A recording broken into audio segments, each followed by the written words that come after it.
जय हिंद साथियों, आवेश अकेडमी के वीडियो लेक्चर में आपका स्वागत है। इस वीडियो लेक्चर में हम ज्योमेट्री के क्वेश्चन को करेंगे। ठीक है, तो इसमें जो क्वेश्चन दिया हुआ है इसमें कह रहा है कि त्रिभुज ABC में जो हमने सामने बना रखा है, त्रिभुज ABC में DBC पर एक बिंदु है, ये BC है, इस पे D एक ये पॉइंट है। ठीक है, अब कह रहा है कि जिसमें AD को जब हम मिलाएं तो वो कोण A का समद्विभाजक है या फिर इसको दो बराबर भागों में बांट रहा है। ठीक है, तो जब भी ऐसा केस बनता है तो सबसे पहले एक प्रमेय होता है, उस चीज़ को हम या थ्योरम कह सकते हैं, उसको हम समझ लेते हैं। अगर ये पॉइंट A है, सॉरी मतलब इसका लेंथ AB का लेंथ A दिया है और इसका B है, मतलब AC का B है, और BD अगर मान लेते हैं यहाँ से X है और ये आपका कितना है Y है, तो इनमें एक रिलेशन बनता है A/B। इसको हम बराबर कर सकते हैं X/Y, या तो इसको ऐसे कर सकते हैं या तो दूसरा इसको डायरेक्ट इस तरह भी लिख सकते हैं। अगर इसको नीचे ले आए इसको ऊपर ले जाए तो A/X यहाँ से हो जाएगा बराबर B/Y। तो ये क्वेश्चन के हिसाब से हम अपने फार्मूला को चेंज कर सकते हैं। अगर मान लेते हैं कि हमारा इससे काम बन रहा है तो हम इसका यूज करेंगे, अगर इससे काम बनता है तो हम इसका यूज करेंगे। ठीक है, तो अब आगे चलते हैं। क्वेश्चन में क्या कह रहा है, AB का मान, मतलब A का मान दिया है कितना 11.7। तो यहाँ से हम इसमें लिख सकते हैं, कलर चेंज कर लेते हैं पहले। तो यहां से A का मान कितना दिया है, यहाँ पे कोई परिवर्तन नहीं किया गया, बस ये जो फॉर्मूला यहाँ पे लिखा हुआ था हमने उसे उठा के यहाँ रख दिया। ठीक है, अब यहाँ पे जो मान दिया है उसको हम देख लेते हैं। यहाँ पे AB का मान दिया है, AB मतलब A का मान दिया है कितना है, तो 11.7 है। इसी तरीके से अगर AC का मान देखा जाए, AC मतलब यहाँ पे हमने B मान रखा है तो उसका मान कितना दिया है 7.8। ठीक है, तो इनके बीच का और एक और चीज दिया है BC का मान, B और C का मान, तो ये कितना दिया है, तो ये दिया है 13। ये पूरा मतलब X + Y का मान कितना दिया है 13। तो पहले हम, अब इसमें पूछ रहा है इसका Y का मान हमसे पूछ रहा है, ये वाला मान। ठीक है, तो यहाँ से एकदम आसानी से निकाल सकते हैं। यहाँ पे इतना बटे इतना और ये पूरा का मान दे रखा है, देखो कैसे। तो यहां से मान लेते हैं कि AB कितना दिया है, A/B यहां से हम निकाल सकते हैं। तो ये हो जाएगा कितना 11.7 बटा यहाँ से 7.8। तो अब जब हम इसको यहाँ से डेसिमल एक अंक पे दोनों, तो यहाँ से कट जाएगा। तो अब इसको अगर हम काटते हैं तो यहाँ पे हमें रेशियो क्या मिलने वाला है, A/B। 13 से काटेंगे तो ये 9 बार में जाएगा और यहाँ से 6, इसको फिर से एक बार कैंसिल आउट करेंगे तो ये 3 से अगर करते हैं तो 3 और 2, तो A/B का मान हमको क्या मिल गया 3/2, और यही मान X/Y का होगा। ठीक है, तो कहने का मतलब 13 डिवाइड हो रहा है कितने में, यहाँ से X संबंधी Y का मान हमको कितना मिल गया 3 संबंधी 2, ये चीज बटा हुआ है 13 में। तो कहने का मतलब हमको चाहिए Y का मान, तो 2 बटा मतलब 13 का 2/5 हमको चाहिए। तो इसी चीज को सॉल्व करेंगे तो जो मान निकलने वाला है वही हमारा आंसर बनेगा। तो यहाँ से हो जाएगा 26, ठीक है, बटा के 5। अब इसमें हम जब डिवाइड करेंगे तो कितनी बार जाएगा 5 बार। ठीक है, फिर उसके बाद बचेगा तो 5.2। तो इसका जो सही आंसर होगा ये आपका है आंसर चौथा वाला। ठीक है, तो इसका जो सही आंसर हुआ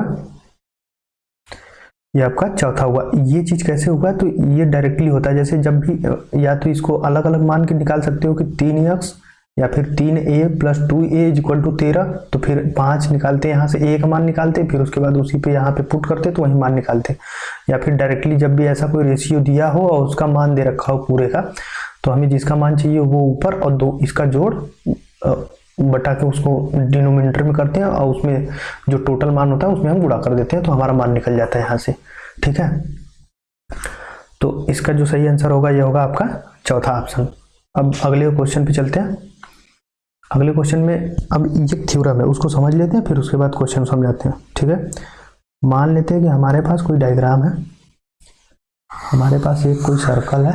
ठीक है, ये हमारा सर्कल हो गया, इसको थोड़ा बड़ा कर लेते हैं, ये हमारा सर्कल हो गया। ठीक है, ये अब यहाँ से जब भी हम एक चाप से, ठीक है, जैसे अगर कहने का मतलब कि यहाँ जब सेम चाप से बने हुए कोण बराबर होते हैं, तो हमको बस यही बताना है यहाँ इसमें। अब यहाँ से जैसे ये चाप बन गया, यहाँ से एक ये बना देना है और दूसरा आपका ये बन रहा है, यहाँ से मान लेते हैं ये हमारा डायग्राम बन गया। ठीक है, अब इसमें हम पहले नाम रख लेते हैं, एक मान लेते हैं ये हो गया ए बी सी डी। अब हम इसमें जो बताना है हमको बस इतना समझाना है कि जैसे अगर किसी एक चाप से, जैसे कोई भी चाप हो, यहाँ से मान लेते हैं कि ये आर्क दिया है ए बी का, ये वाला यहाँ से, ठीक है, तो इस पे बने जितने भी कोण बनेंगे, यहाँ से ये वाला कोण बन रहा है सी का, ये कोण, और यहीं से ये वाला कोण बन रहा है। ठीक है, तो ये दोनों कोण क्या होते हैं, आपस में बराबर होते हैं। ठीक है, अगर ये थीटा है, ठीक है, तो ये भी थीटा होगा।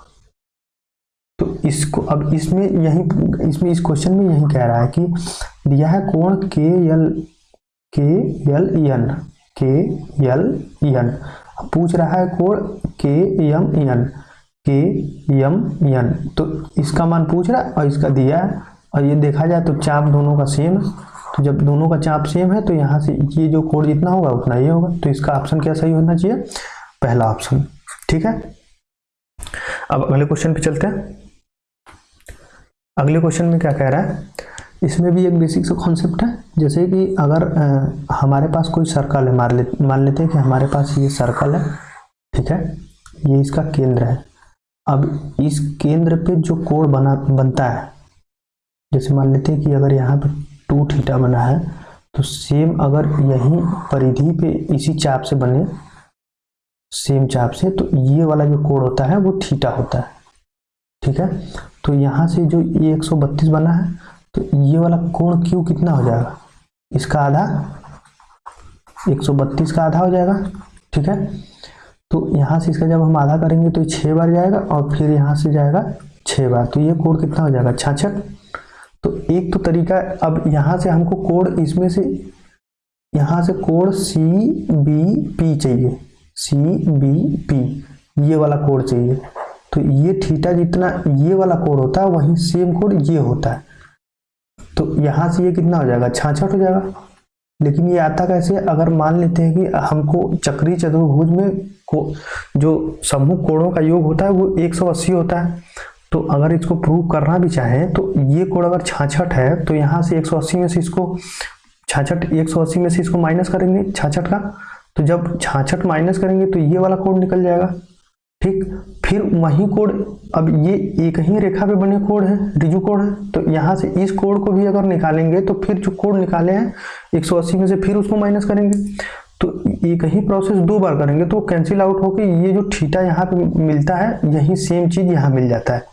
ठीक है, थीटा, तो इसीलिए ये जो कोण होता है उसके सम्मुख यहाँ पे जो कोण बनता है वो बराबर होता है। ठीक है, तो इसका मान जो है 66 होगा, तो इसका जो सही ऑप्शन है आपका तीसरा है। ठीक है, तो आज के वीडियो में बस इतना ही। अगर ऐसे क्वेश्चन मिलते रहते हैं तो हम आपको वीडियो के थ्रू बताते रहेंगे। ठीक है, वीडियो को अंत तक देखने के लिए धन्यवाद।